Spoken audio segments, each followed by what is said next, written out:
इसके लिए सबसे बड़ा हथियार है वैक्सीन और कुछ सावधानियां। कोरोना का टीका आप जरूर लगवाएं, मास्क पहने और सोशल डिस्टेंसिंग का पालन करें। हमारी सजगता और सावधानियों से ही वापस लौटेगा झारखंड का सुकून।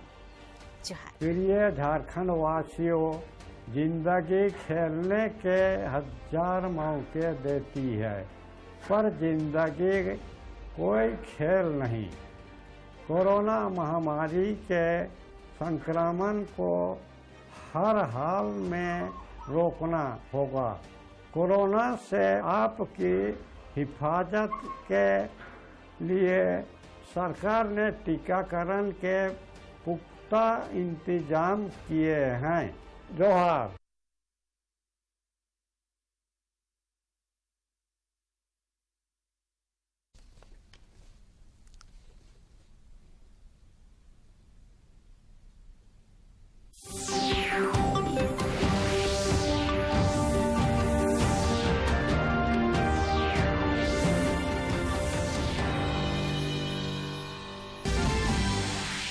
राज्य में कोरोना संक्रमण का लगातार घटता दायरा। पिछले 24 घंटे में नए 90 संक्रमित मिले। तीसरी लहर की आशंका के बीच डॉक्टरों को दिया जा रहा विशेष प्रशिक्षण। मुख्यमंत्री हेमंत सोरेन की अध्यक्षता में राज्य मंत्रिपरिषद की हुई बैठक। 8 प्रस्तावों को मिली मंजूरी।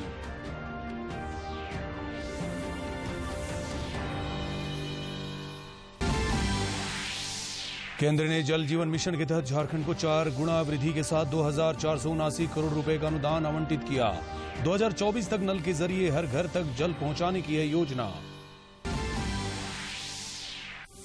और पेरिस में तीरंदाजी टीम की ऐतिहासिक जीत के बाद कोच पूर्णिमा महतो पहुंची जमशेदपुर। कहा, दीपिका समेत देश के तीरंदाजों ने विश्व पटल पर दिखाई अपनी धमक।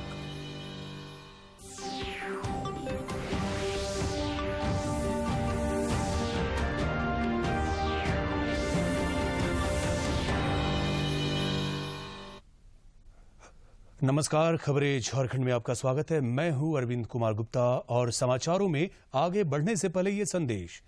देश भर में 18 वर्ष से अधिक आयु के सभी लोगों के लिए सरकारी केंद्रों में निःशुल्क टीकाकरण अभियान चलाया जा रहा है। दूरदर्शन आप लोगों से अपील करता है कि कोविड रोधी टीका जरूर लगवाएं। कोरोना महामारी के प्रति कोई भी लापरवाही न बरतें। जब तक आवश्यक न हो घर से बाहर न निकलें और इन आसान उपायों का पालन करें।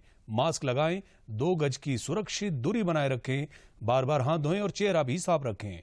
कोविड से संबंधित जानकारी और मार्गदर्शन के लिए राष्ट्रीय हेल्पलाइन काम कर रही है। इनके नंबर हैं 011 2397 8046 और 1075।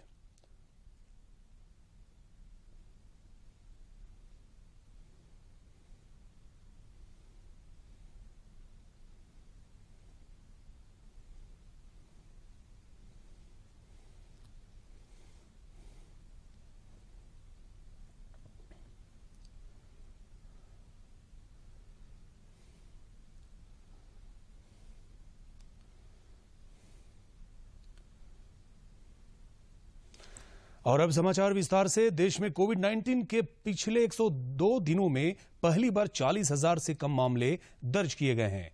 केंद्रीय स्वास्थ्य मंत्रालय के आंकड़ों के मुताबिक पिछले 24 घंटे में 37,566 मामले दर्ज किए गए हैं। 7 मई के समय पर देश में काफी अधिक संख्या में केसेस नोट किए गए थे। ऑन ए डेली बेसिस 4,14,000 के करीब केसेस देश में उस समय रिपोर्ट हुए थे। उसके बाद से कंटिन्यूड एफर्ट्स ऑन कंटेनमेंट हम पा रहे हैं कि वह फिगर घटते घटते अब अगर हम पिछले 24 घंटे का डेटा लें तो पाते हैं कि मात्र 37,566 केसेस देश में रिपोर्ट हुए हैं और ये कंटिन्यू डिक्लाइन बना हुआ है। यानी कि जो रिपोर्टेड पीक थी देश में उससे 91% केसेस में हमने डिक्लाइन नोट किया है। पिछले कुछ हफ्तों से कंटिन्यूड बेसिस पर देश में जो केसेस है उसमें कमी नोट की जा रही है। इधर झारखंड में कोरोना संक्रमण के दैनिक मामलों में लगातार कमी आ रही है। पिछले 24 घंटों में केवल 90 नए मामले सामने आए हैं, जबकि इस अवधि में 115 संक्रमितों ने महामारी को मात दी है। राज्य में अब तक 3,45,430 संक्रमितों की पहचान हुई है। इनमें 3,39,314 संक्रमित स्वस्थ हो चुके हैं। राज्य में सक्रिय मामलों की संख्या अब केवल 1,005 रह गई है। वैश्विक महामारी कोरोना के संभावित तीसरी लहर को देखते हुए स्वास्थ्य सेवाओं को बेहतर बनाने का प्रयास जारी है। इस सिलसिले में लातेहार के उपायुक्त ने जिले के सुदूरवर्ती क्षेत्र नेतरहाट में 10 ऑक्सीजन सपोर्टेड पाइपलाइन युक्त बेड बनाने का निर्देश दिया है, ताकि सुदूरवर्ती क्षेत्रों में रहने वाले लोगों को नजदीकी स्वास्थ्य केंद्र में बुनियादी सुविधाएं मिल सके। देश में पिछले 24 घंटे में कोरोना वायरस की 52,76,457 वैक्सीन लगाई गई, जिसके बाद कुल वैक्सीनेशन का आंकड़ा 32 करोड़ 90 लाख को पार कर गया है।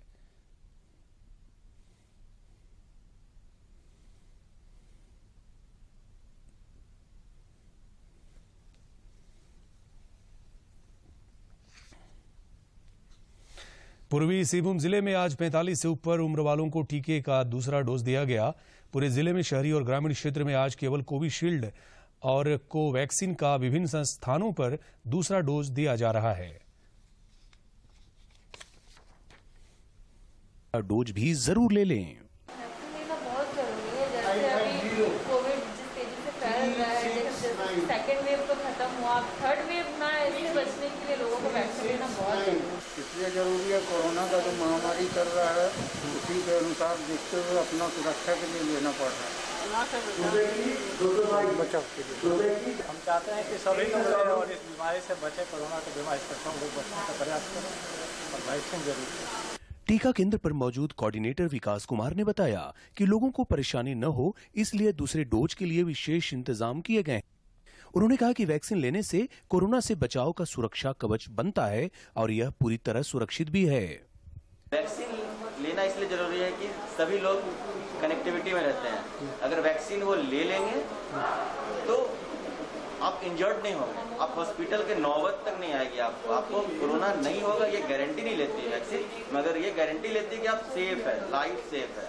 टीका के काम में जुटी एएनएम ने बताया कि कोविड बहुत तेजी से फैलता है, तीसरी लहर के आने की संभावना जताई जा रही है और इससे बचने के लिए हर व्यक्ति को टीका अवश्य लगवाना चाहिए। टीकाकरण को लेकर अब लोगों में जागरूकता आ रही है और धीरे धीरे भ्रांतियों के बादल छट रहे हैं। जमशेदपुर से राजेश कुमार लाल दास की रिपोर्ट।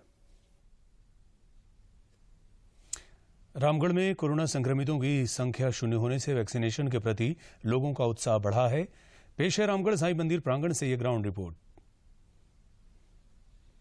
रामगढ़ शहर में स्थित साईं मंदिर प्रांगण में टीकाकरण शिविर का आयोजन हुआ, जिसमें रिकॉर्ड संख्या में लोगों ने उपस्थित होकर कोरोना रोधी वैक्सीन लगवाया।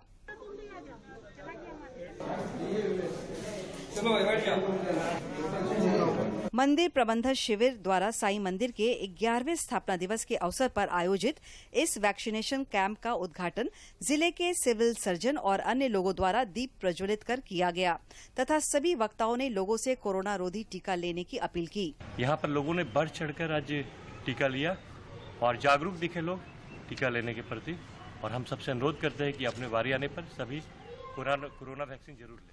आज सुबह से ही हम लोग सारे अगल बगल के क्षेत्रों में जाके लोगों के बीच में जागरूकता अभियान चलाए और उन लोगों को बोला कि साईं मंदिर के प्रांगण में आज हम लोग का वैक्सीनेशन हो रहा है, आप लोग आइए और अपना वैक्सीनेशन करवाइए। इस सिविल सर्जन गीता सिन्हा मानकी ने बताया कि कोवैक्सीन लगवाने वाले लाभुकों को दूसरी डोज 1 महीने के बाद दी जाएगी, जबकि कोविशील्ड लेने वाले लोगों को दूसरी खुराक 85 दिनों के बाद मिलेगी, जिसे सभी लोग लेना जरूर सुनिश्चित करें। वैक्सीनेशन लगाएं, सेकेंड डोज के लिए उसी हिसाब से इंतजार करें।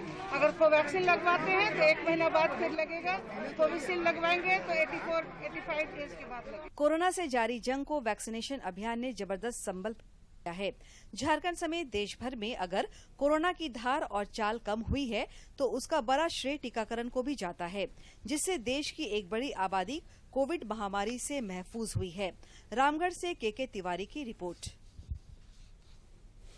कोरोना की तीसरी लहर की आशंका को देखते हुए गोड्डा में दूर दराज के पीएचसी सेंटरों में तैनात कोरोना योद्धाओं को कोविड महामारी के उपचार और प्रबंधन के तौर तरीकों में ट्रेंड करने के वास्ते आजकल उन्हें प्रशिक्षित किया जा रहा है। गोड्डा प्रशासन और गोड्डा का स्वास्थ्य महकमा कोरोना की तीसरी वेव से निपटने की तैयारी में जुटा है। स्थानीय सदर अस्पताल में जिले के विभिन्न पीएचसी सेंटर में तैनात स्वास्थ्य कर्मियों को इसके लिए ट्रेनिंग दी जा रही है। शुरू हुआ है कोविड केयर सेंटर जो बन रहा है हमारे पीएचसी में, उसके लिए हमें आज ट्रेनिंग पे बुलाया गया था कि आप कैसे उन्हें ट्रीट कीजिएगा, कैसे उन्हें दवाई दीजिएगा। ट्रेनिंग प्रोग्राम के दौरान प्रशिक्षुओं को कोविड महामारी के उपचार और प्रबंधन के तौर तरीकों से रूबरू कराया गया, ताकि कोरोना की तीसरी लहर की आशंका अगर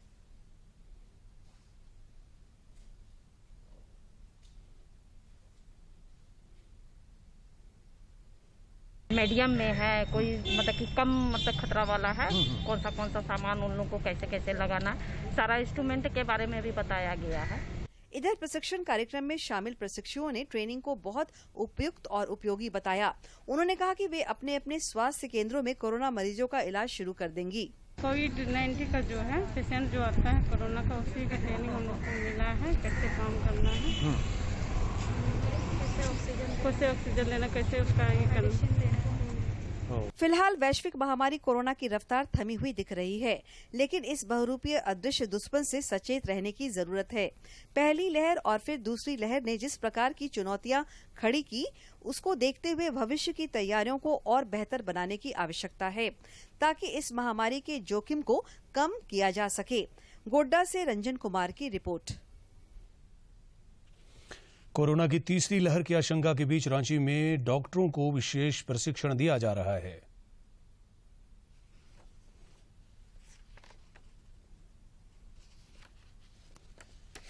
कोरोना की संभावित तीसरी लहर को लेकर स्वास्थ्य विभाग तैयारियों में जुट गया है।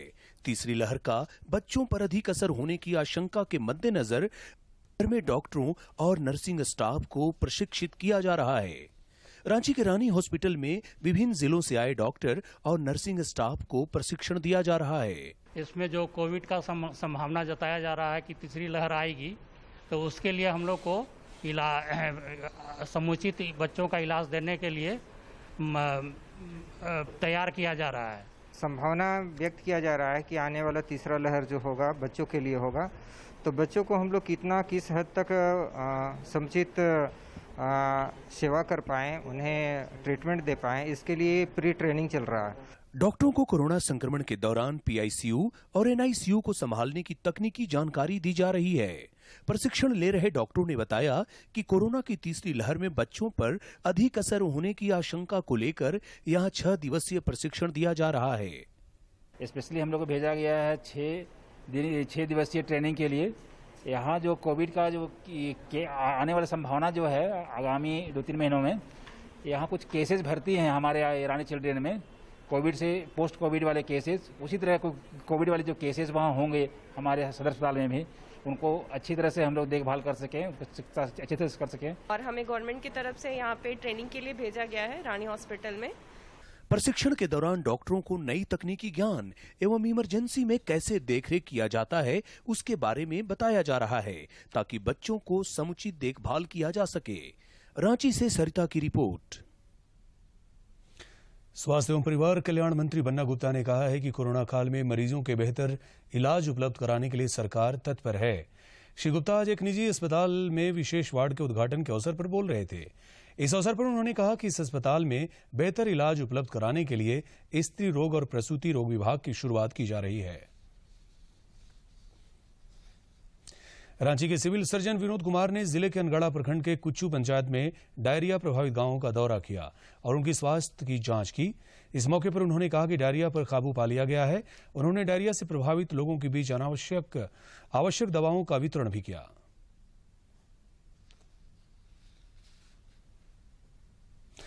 अपने लखनऊ दौरे के दूसरे दिन राष्ट्रपति रामनाथ कोविंद ने आज भारत रत्न बाबा साहेब भीमराव अंबेडकर स्मारक एवं सांस्कृतिक केंद्र का शिलान्यास किया। लोक भवन में आयोजित समारोह में उन्होंने कहा कि समतामूलक समाज से ही समाज विकास की संकल्पना साकार हो सकती है। उन्होंने कहा कि आज सरकार सबका साथ सबका विकास के मूल मंत्र पर काम कर रही है। Center is being developed by Culture Ministry of the state. The cultural center will have 750 seated auditorium, library, picture gallery, museum, multi-purpose hall, dormitory, cafeteria, parking and other basic facilities. Speaking on the occasion, the President said our real success lies in following the values and ideals of Baba Saheb. He added Baba Saheb favored important role for women in the making of modern India. राज्य मंत्रिपरिषद की बैठक में राजधानी रांची में मुख्यमंत्री हेमंत सोरेन की अध्यक्षता में संपन्न हुई बैठक में कुल 8 प्रस्तावों को मंजूरी प्रदान की गई। सरकारी कर्मियों के नेशनल पेंशन स्कीम के तहत अंशदान की राशि 10% से बढ़ाकर 14% करने का फैसला किया गया। यह फैसला 1 जुलाई 2021 से प्रभावी होगा। कैबिनेट सचिव वंदना डाडेल ने बैठक में लिए गए निर्णय की जानकारी देते हुए बताया कि राज्य भर में जनजातीय समुदाय के धार्मिक एवं पवित्र स्थलों सरना, मसना, हरगढ़ी स्थलों की सौंदर्यीकरण की योजना को मंजूरी दी गई है। इसके तहत अधिकतम 5 करोड़ की योजना ली जा सकेगी, जबकि 25 लाख तक की योजनाओं का क्रियान्वयन लाभुक समिति के माध्यम से कराया जाएगा।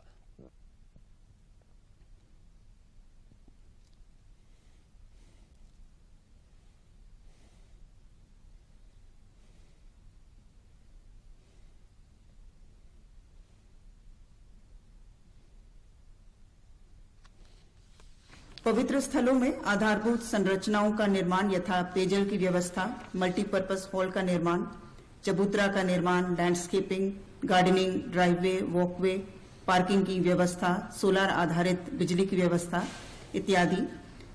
साथ ही साथ जनजातीय पेंटिंग, जनजातीय संस्कृति को प्रदर्शित करने हेतु सौंदर्यकरण आदि योजना भी उन स्थानों पर प्रस्तावित है, जो कि इको फ्रेंडली निर्माण के अंतर्गत इसको कराया जाएगा। और ये कार्य जो है लाभुक समिति के द्वारा किए जाएंगे। लाभुक समिति जो है 25 लाख तक की योजनाओं को सीधे करवा सकती है और 25 लाख से ऊपर की जो योजनाएं हैं उनका ओपन टेंडर किया जाएगा। सर्वोच्च न्यायालय ने असंगठित क्षेत्र में कार्य कर रहे प्रवासी मजदूरों के पंजीयन के लिए पोर्टल बनाने का निर्देश दिया है। न्यायालय ने अपने आदेश में कहा है कि कोरोना काल के दौरान प्रवासी मजदूरों को कई प्रकार की कठिनाइयों का सामना करना पड़ा है। न्यायालय ने केंद्र सरकार से राज्यों को अतिरिक्त खाद्यान्न उपलब्ध कराने और 31 जुलाई तक one nation one ration card को लागू करने का भी आदेश दिया है।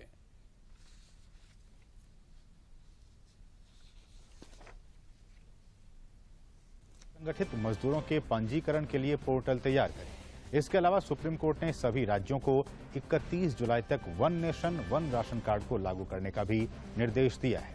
अदालत ने केंद्र से भी राज्यों को अतिरिक्त खाद्यान्न उपलब्ध कराने को कहा है। सुप्रीम कोर्ट ने राज्यों से महामारी जारी रहने तक सामुदायिक रसोई की व्यवस्था बनाए रखने का भी निर्देश दिया है। जस्टिस अशोक भूषण और जस्टिस MR शाह की पीठ ने प्रवासी मजदूरों की समस्याओं से संबंधित स्वतः संज्ञान मामले में आदेश पारित किया है। राज्य सरकार श्रमिकों को उचित सम्मान देने और मानव तस्करी पर रोक लगाने के लिए प्रयत्नशील है और इस सिलसिले में देश भर से लौट रहे मानव तस्करी के शिकार लोग या प्रवासी श्रमिकों को सरकारी खर्च पर वापस लाया जा रहा है तथा उनके पुनर्वास के लिए विभिन्न स्तरों पर प्रयास किए जा रहे हैं। झारखंड के ग्रामीण इलाकों में मानव तस्करी पर नजर रखने के लिए विशेष महिला पुलिस ऑफिसर की भी नियुक्ति की प्रक्रिया शुरू की जा रही है ताकि उस पर रोक लगाई जा सके। केंद्र सरकार ने जल जीवन मिशन के तहत झारखंड को 4 गुना वृद्धि के साथ 2,479 करोड़ रुपए के अनुदान राशि का आवंटन किया है। इसका उद्देश्य ग्रामीण क्षेत्रों में 2024 तक घर घर नल के माध्यम से लोगों को शुद्ध जल पहुंचाने का लक्ष्य रखा गया है।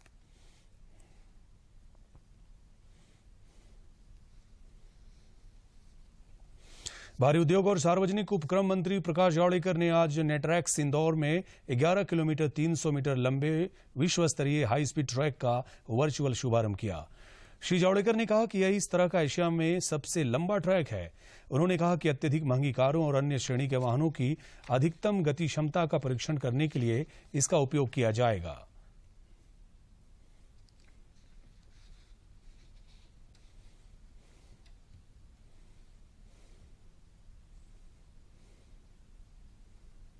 प्रधानमंत्री ने देश के तरक्की का जो सपना देखा है वो भारत एक मैन्युफैक्चरिंग का हब बने। और जब हम सत्ता में आए थे तो 2 मोबाइल फैक्ट्रीज थी, आज लगभग 200 फैक्ट्रीज हो रही है। ऐसे ही व्हीकल के निर्माण में भी नई नई लागत आएगी।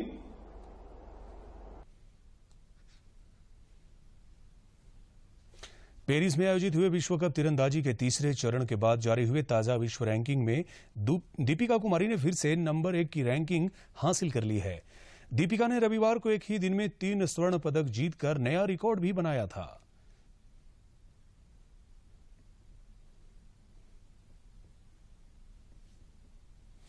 जनजातीय मामलों के केंद्रीय मंत्री और राष्ट्रीय तीरंदाजी संघ के अध्यक्ष अर्जुन मुंडा ने तीरंदाजी कोच पूर्णिमा महतो से मुलाकात की। इस मौके पर श्री मुंडा ने पेरिस में आयोजित विश्व तीरंदाजी प्रतियोगिता में स्वर्ण पदक प्राप्त करने पर उन्हें बधाई दी है।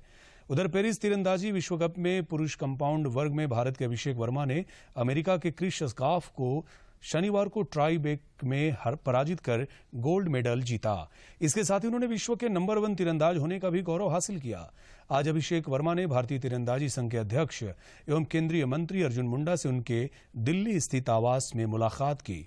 श्री मुंडा ने उन्हें बधाई और शुभकामनाएं दी। द्रोणाचार्य अवार्ड से सम्मानित भारतीय तीरंदाजी कोच पूर्णिमा महतो ने भरोसा जताया है कि टोक्यो ओलंपिक में भारतीय तीरंदाज पदक लाकर देश का नाम रोशन करेंगे। पेरिस से जमशेदपुर पहुंचने पर कोच पूर्णिमा महतो ने कहा कि विश्व तीरंदाजी में भारत ने 4 स्वर्ण पदक जीतकर इतिहास रच दिया है। उन्होंने बताया कि ओलंपिक में पुरुष टीम और दीपिका ने व्यक्तिगत स्पर्धा में क्वालिफाई किया है। हालांकि महिला टीम को यह दुख सता रहा है कि अपना श्रेष्ठ देने के बाद भी वह टोक्यो ओलंपिक में क्वालिफाई नहीं कर पाई। इंडिया को 4 गोल्ड आया है। फर्स्ट तो कंपाउंड में जो अभिषेक ने इंडिविजुअल जीता है, उसके बाद हमारा टीम हुआ। इस बार हम लोग जितने फाइनल में चढ़े थे, मतलब फाइनल सिर्फ दीपिका सेमीफाइनल में थी और बाकी दोनों फाइनल में था। तो गर्ल्स टीम पहले किया, तो गर्ल्स टीम तो एकदम बहुत अच्छा परफॉर्मेंस किया। बहुत अच्छा लगा कि उन लोग 57 शूट किया था अपोनेंट, हम लोग भी 57 किए, तो थोड़ा सा एकदम दबाव बना रहा है। पहले 1-1 हुआ, उसके बाद 55 करके हम लोग 5 पॉइंट ले लिए। बोकारो के उपायुक्त राजेश सिंह की अध्यक्षता में आज जिला स्तरीय समन्वय समिति की बैठक हुई। बैठक में जनप्रतिनिधियों एवं विभागीय अधिकारियों ने हिस्सा लिया।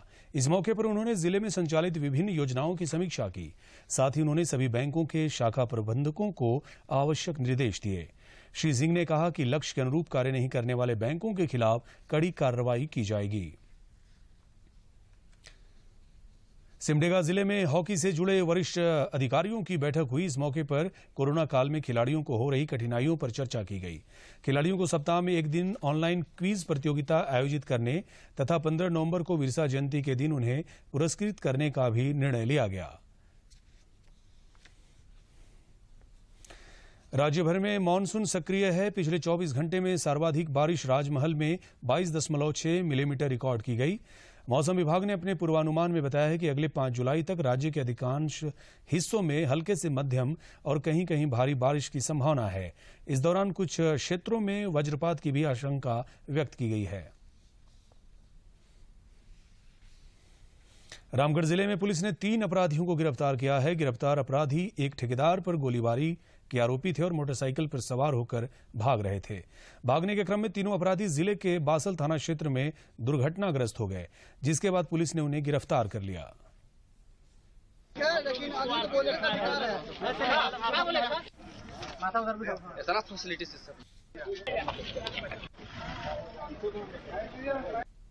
सूचना मिली थी कि कुछ लड़के फायरिंग करके भाग रहे हैं। हम लोगों ने चेकिंग लगाया था, तो चेकिंग से पहले के मद्देनजर सभी लोगों को वैक्सीन आवश्यक है और मेरी अपील है, मैं सभी से अपील करता हूं कि जो भी लोग वैक्सीन नहीं लिए हुए थे, जो भी वैक्सीनेशन सेंटर है वहां पर आकर वैक्सीनेशन करा लें। अपने जीवन और स्वास्थ्य की सुरक्षा के लिए वैक्सीनेशन कराना बहुत।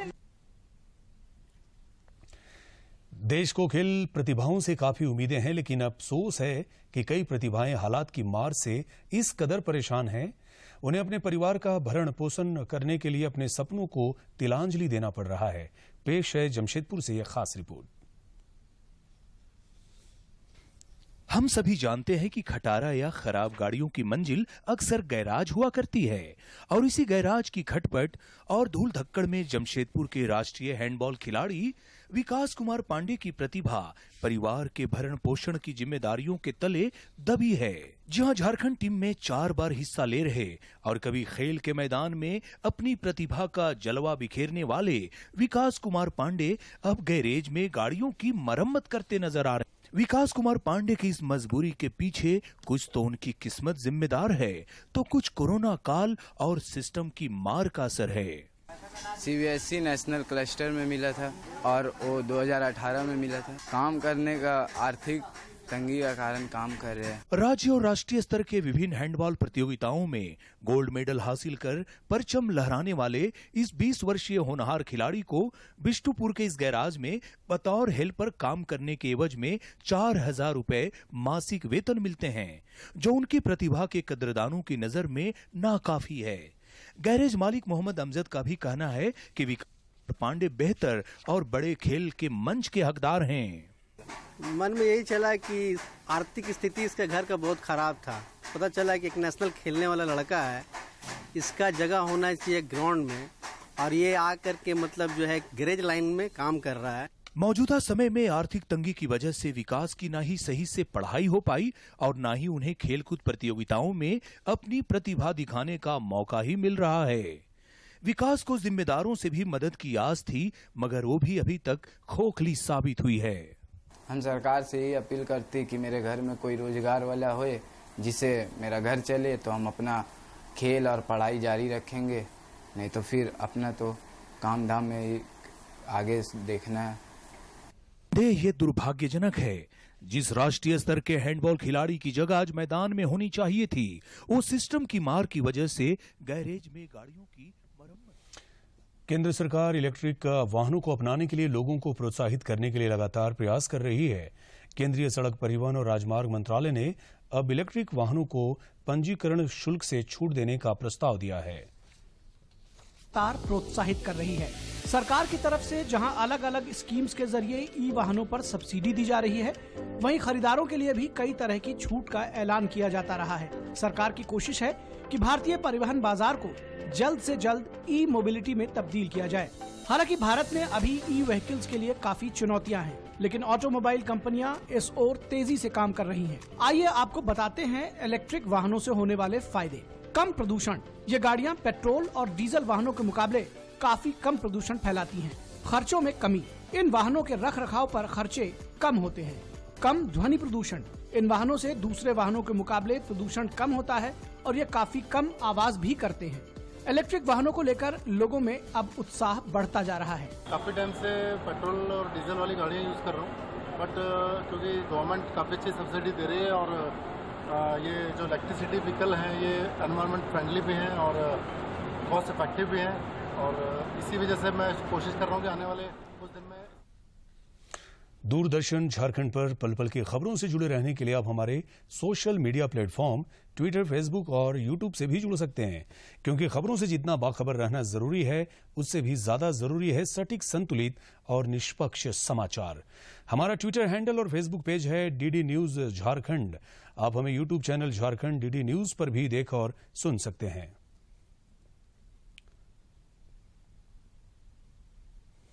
बुलेटिन के अंत में मुख्य समाचार एक बार फिर। राज्य में कोरोना संक्रमण का लगातार घटता दायरा। पिछले 24 घंटे में 90 नए संक्रमित मिले। 115 मरीजों ने दी मात। तीसरी लहर की आशंका के बीच डॉक्टरों को दिया जा रहा है प्रशिक्षण। मुख्यमंत्री हेमंत सोरेन की अध्यक्षता में राज्य मंत्री परिषद की हुई बैठक। 8 प्रस्तावों को मिली मंजूरी।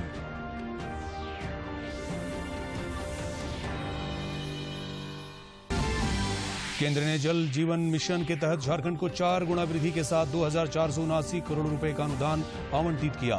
2024 तक नल के जरिए हर घर तक जल पहुंचाने की है योजना। और पेरिस में तीरंदाजी टीम की ऐतिहासिक जीत के बाद कोच पूर्णिमा महतो पहुंची जमशेदपुर। कहा, दीपिका समेत देश के तीरंदाजों ने विश्व पटल पर दिखाई अपनी धमक।